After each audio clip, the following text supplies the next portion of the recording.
L'Assemblée va entendre une allocution de son Excellence Denis Bečirović, président du Collège présidentiel de la Bosnie-Herzégovine. Je prie le protocole de bien vouloir accompagner son Excellence et l'invite à prendre la parole devant l'Assemblée.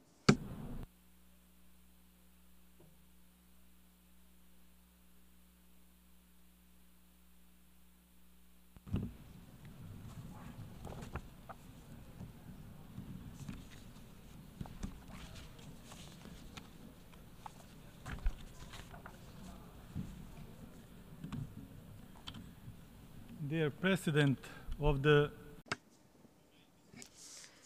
Monsieur le Président de l'Assemblée générale des Nations unies, Excellences, Mesdames et Messieurs, c'est un honneur tout particulier que de m'exprimer à l'occasion de la 79e session de l'Assemblée générale des Nations unies en ma qualité de président du Collège présidentiel de la Bosnie-Herzégovine. Qu'il me soit permis, Monsieur le Président, de vous souhaiter plein succès en ces temps difficiles. Je félicite également le président sortant, Monsieur Denis Francis, pour son excellent travail à la tête de la 78e session de l'Assemblée générale des Nations unies.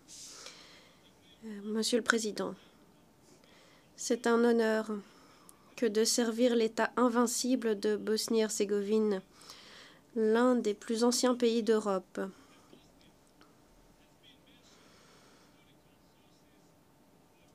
Nous pouvons nous enorgueillir de savoir que la Bosnie est mentionnée par des sources historiques depuis 1075 ans. Mon pays a fait montre de résilience, de courage, de force et d'unité dans la diversité. La Bosnie-Herzégovine n'a pas été créée à Dayton en 1995. En fait, c'est l'accord de paix de Dayton qui a confirmé la continuité de l'État de Bosnie-Herzégovine. Il s'agit là de faits historiques et juridiques établis. La Bosnie-Herzégovine a bien progressé depuis la fin de la guerre en 1995. Nous avons reconstruit un pays anéanti par la guerre. Nous avons uni notre système de défense, notre secteur judiciaire, notre secteur fiscal et bien d'autres institutions. Aujourd'hui, la Bosnie-Herzégovine se trouve au seuil de l'Union européenne et de l'OTAN. La Bosnie-Herzégovine travaille activement à son adhésion à l'OTAN et l'Union européenne. Il s'agit là de nos objectifs stratégiques en matière de politique étrangère, objectifs adoptés à l'unanimité par les autorités de l'État de la Bosnie-Herzégovine. Mesdames et messieurs, le monde fait face à bien des menaces et des enjeux. Malheureusement, nous vivons dans un monde d'injustice, d'insécurité et d'intolérance.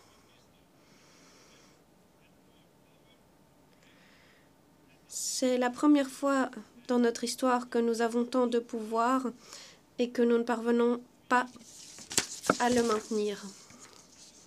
Ces 2 dernières années, nous nous sommes heurtés à des difficultés supplémentaires, avant tout sécuritaires. Le durcissement du populisme autoritaire, l'agression contre l'Ukraine et les souffrances à Gaza ont fait sombrer notre humanité dans l'incertitude et la peur. Le monde est menacé par la pauvreté, les maladies, les catastrophes naturelles, les guerres et l'injustice.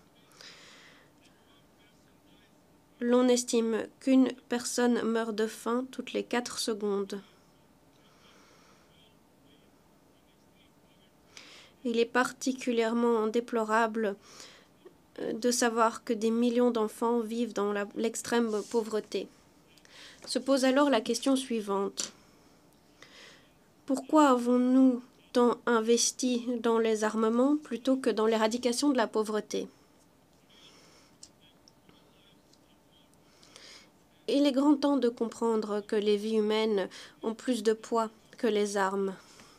Dans le cas contraire, je crains que nous nous dirigeons vers une catastrophe majeure. S'agissant des changements climatiques, la Bosnie-Herzégovine est bien consciente de la situation et a l'intention de contribuer aux efforts internationaux. Nous nous sommes engagés à garantir la transition vers des sources d'énergie renouvelables et à réduire les émissions de gaz nocifs. Le terrorisme est une menace majeure. Pour juguler cette menace, nous devons déployer des efforts conjoints et déterminés. Le monde doit parvenir à un consensus sur la lutte contre le terrorisme. La Bosnie-Herzégovine fait montre d'un engagement infaillible dans sa lutte contre le terrorisme. Mesdames et messieurs, nous ne pouvons pas régler les problèmes de l'humanité sans s'atteler aux causes profondes de ces derniers.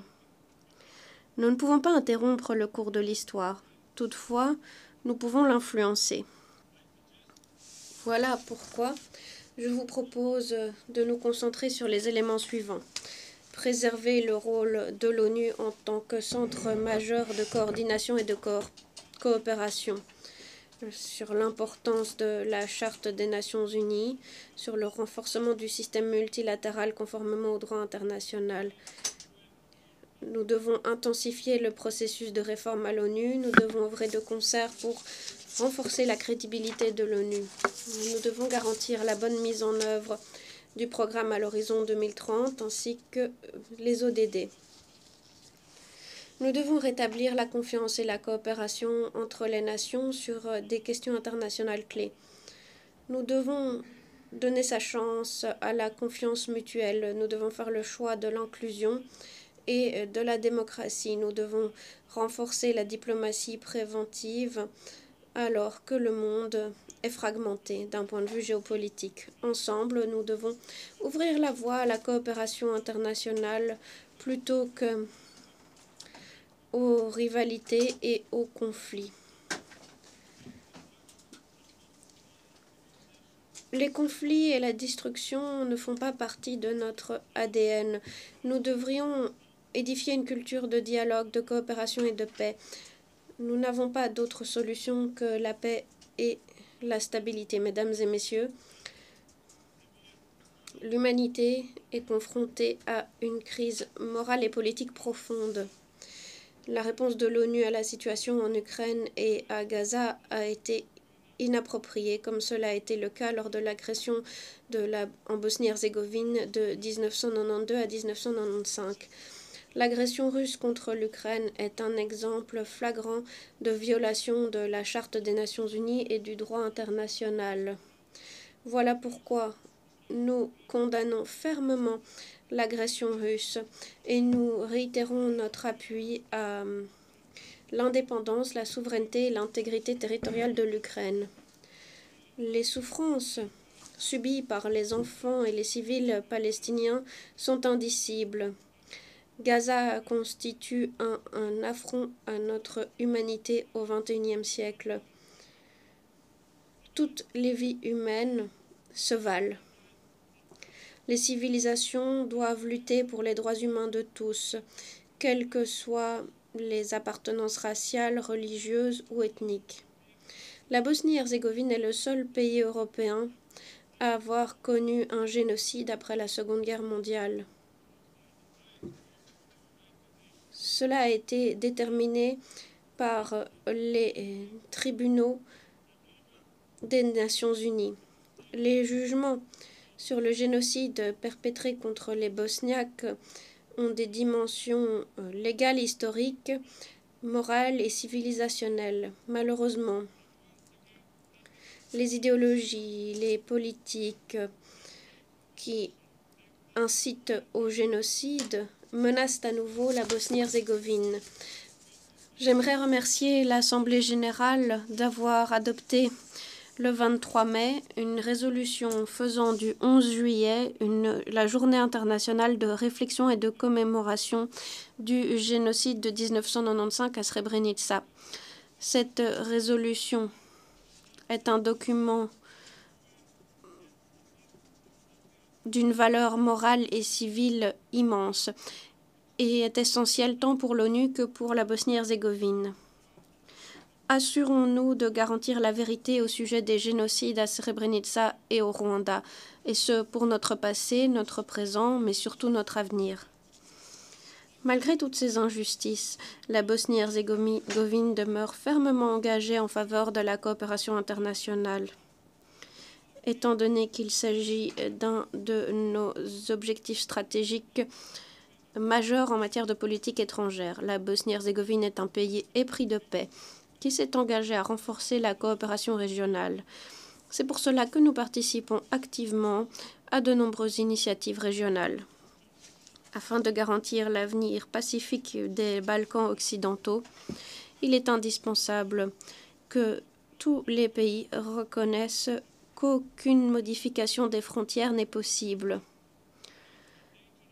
Ceux qui tentent d'agir différemment nous font courir le risque d'une déstabilisation pouvant avoir des conséquences imprévisibles pour la région. Mesdames et messieurs, ici, du haut de la tribune de l'Assemblée générale des Nations unies, j'aimerais mettre en garde le monde entier. À nouveau, les responsables de la République de Serbie menacent la souveraineté et l'intégrité territoriale de la Bosnie-Herzégovine. Les velléités de la Serbie à l'encontre de territoires d'autres pays de la région expliquent pourquoi la Bosnie-Herzégovine et les Balkans occidentaux courent de nouveaux risques. J'en veux pour preuve la déclaration destructrice adoptée par l'Assemblée de tous les Serbes à Belgrade le 8 juin cette année.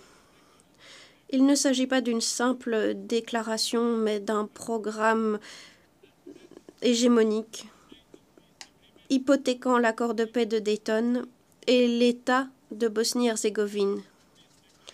Le contenu de cette déclaration est contraire aux procédures établies dans le cadre de notre monde démocratique et civilisé. Cette déclaration est contraire au droit national et international, contraire aux principes fondamentaux de l'Union européenne et aux principes régissant les relations entre membres des Nations unies. Cette déclaration constitue une menace pour la paix de la région et pour l'indépendance, la souveraineté et l'intégrité de la Bosnie-Herzégovine. Mesdames et messieurs, enfin, en tant que président du collège présidentiel de la Bosnie-Herzégovine, j'aimerais dire que je suis fière de ma patrie héroïque et digne, la Bosnie-Herzégovine. Mon pays a obtenu une victoire morale ces dernières décennies, et ce malgré un génocide, des crimes contre l'humanité ou d'autres activités criminelles. La population de mon pays aspire à la paix et à la coopération. Nous faisons le choix de l'humanité et de la solidarité. La Bosnie-Herzégovine est un exemple d'espoir, de courage et d'unité. Nous allons protéger la Bosnie-Herzégovine dans son unité grâce à la diversité. C'est de cette façon que nous contribuons également à l'unité mondiale. Je vous remercie de votre attention.